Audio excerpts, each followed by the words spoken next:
Climate change combined with poverty and growing inequalities are two major challenges faced by our society. India is growing as an economy and we are looking forward to a much better economic growth in future. The question is, how do the marginalized sections of our society be part of this growth story? And for that they need access to technology, credit and markets. And I think it is the important thing is that technological innovations, credits and markets are accessed by the poor. And this is what Vikas and SEV are beginning to sort of work on.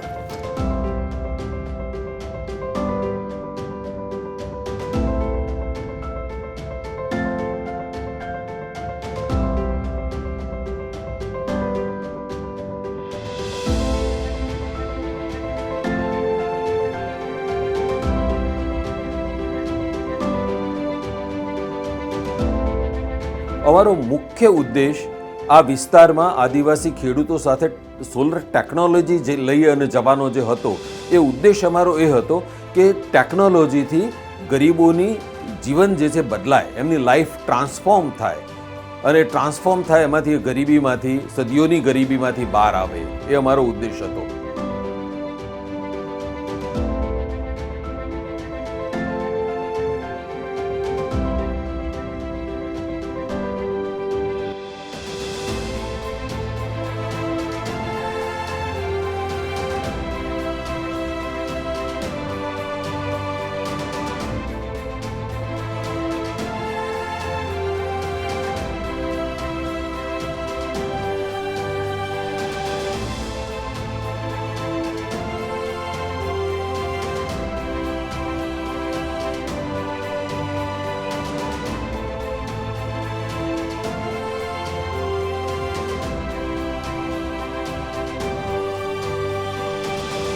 The innovation is very simple. It is addressing two primary issues. How do we reduce our dependence on the thermal power or diesel in the case of small farmers? And therefore we brought solar. But at the same time, we don't want to pump everything that is available under the ground, but bring solar drip so that the drip only takes water which is required for consumption. Now this had to be done in such a way that low water tables, where the farmers are having water tables which are falling and depleting, they have to be brought and used for the required water and not for everything that is available. Only solar brings out all the water that is available underground and throw through the flood irrigation into the farm. Now that destroys two things. One, a very major important water resource is being used, overused, as well as it is also spoiling the productivity of soil. By using drip, you are actually saving 80% of the groundwater. Now that's a major change in terms of not pumping out that water, and therefore that energy cost is saved for the farmer. Secondly, it requires water for several products that we have now 29 agriculture crops that we are producing out of this drip irrigation. So there a number of tweaks had been done in the drip irrigation systems. Therefore, what has happened is because of this entire combine of solar and the drip, we are saving major energy resource as well as water resource. આનો પહેલો પ્રયોગ અમે લોકોએ 21-22માં દાતામાં નાગજીભાઈના farm ઉપર કર્યો, રાણી ઉમરી ગામમાં. પહેલા જ વર્ષે એમને એક જ ક્રોપની અંદર 90,000નો આર્થિક ફાયદો તો થયો, પણ એક આંકડો સામે આવ્યો કે 4 મહિનાની સિઝનમાં જો ફ્લડ ઇરિગેશન કર્યું હોત તો 90 લાખ લીટર પાણી વાપરતે. એના એક્ઝિસ્ટિંગ પંપના ડેટા લીધા. એની જગ્યાએ 16 લાખ લીટર આપણા સિસ્ટમથી કામ થયું. એટલે 90 લાખ લીટર અને 16 લાખ લીટર એટલે લગભગ 20% જેવા પાણીમાં એનો આખો ક્રોપ આવ્યો અને એના ગ્રાઉન્ડ વોટરમાં કોઈ ઇફેક્ટ આવી નહીં. છૂટક પાણી જ કરતો આમાં અત્યારે વધારે ઉત્પાદન મળ્યું છે. મહેનત ઓછી થઈ ગઈ, તો મહેનત ઓછી થઈ ગઈ એટલા માટે પુરુષ અહીંયા પોણત કરવું પડતું ખેતરમાં. એ જગ્યા ઉપર બેન બી ચાલુ કરીને અહીંયા બેઠા રહ્યા, ઘેર સંભાળી શકે છે, ખેતી બી સંભાળી શકે છે. પેલા ભાઈને ફ્રી મળે એટલે બીજે છૂટક મજૂરી કરવા જાય તો 200 રૂપિયા 250 રૂપિયા બીજા હોજે કમાઈને આવે. એક તો એ ફાયદો થાય છે. એક હોર્સ પાવરની સોલાર પમ્પિંગ સિસ્ટમમાં અલગ અલગ પાર્ટ હોય છે. એમાં પહેલું કામ છે સોલાર મોડ્યુલનું. સોલાર મોડ્યુલ 1 કિલોવોટના લગાડવામાં આવે છે. જો 335 વોટના લગાડીએ તો 3 મોડ્યુલ, 250 વોટના લગાડીએ તો 4 મોડ્યુલ કરવામાં આવે છે. બીજી વસ્તુ હોય છે એનું કંટ્રોલર.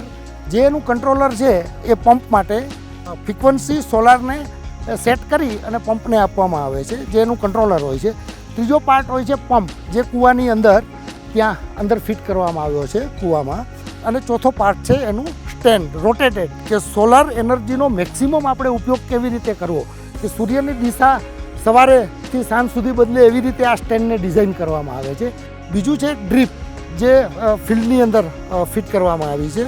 અને ત્રીજી વસ્તુ છે જે અગત્યની છે એ છે ટોટ ટેન્ક. જે ટેન્ક છે એ પ્રેશર જનરેટ કરવા માટે છે, જે ઉપરની સાઈડ ફિટ કરવામાં આવી છે, કે પંપનું પાણી છે એ ટેન્ક સુધી જાય અને ટેન્ક પછીથી ડ્રીપની અંદર એને સપ્લાય કરે છે.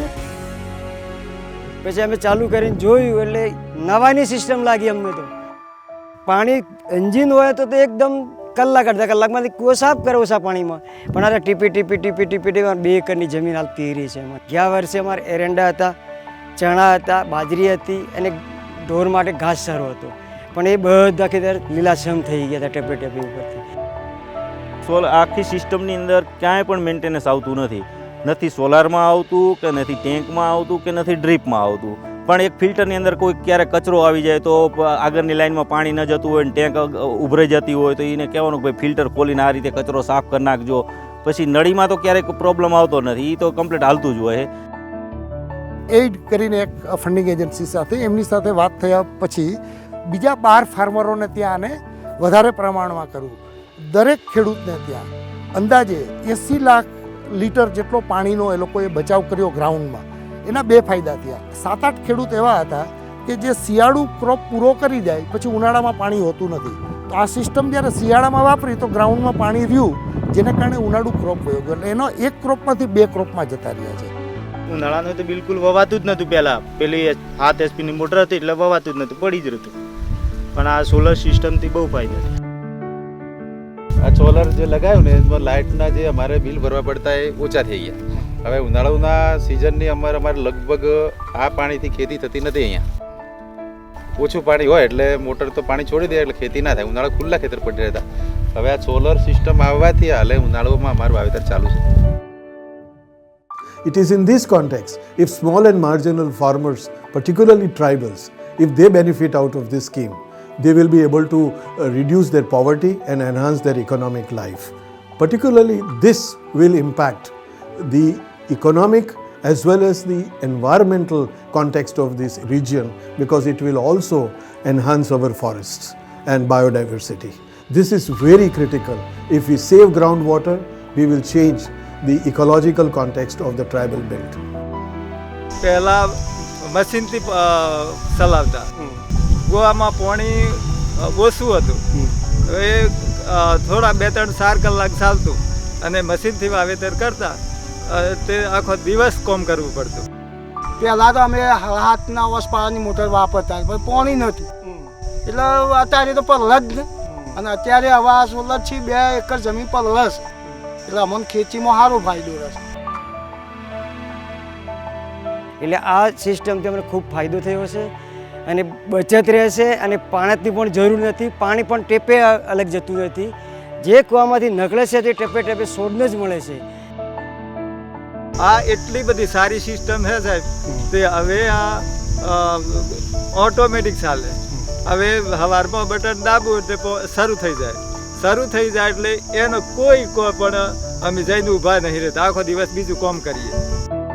આ 8 મહિનાના અંતે અમારો અંદાજ એવો છે કે 2 ક્રોપ પૂરો કરશે તો એક ખેડૂત પર્યાવરણના દૃષ્ટિકોણથી જો તો લગભગ 1 કરોડ લીટર પાણી ગ્રાઉન્ડમાંથી ઓછું ઉપાડશે.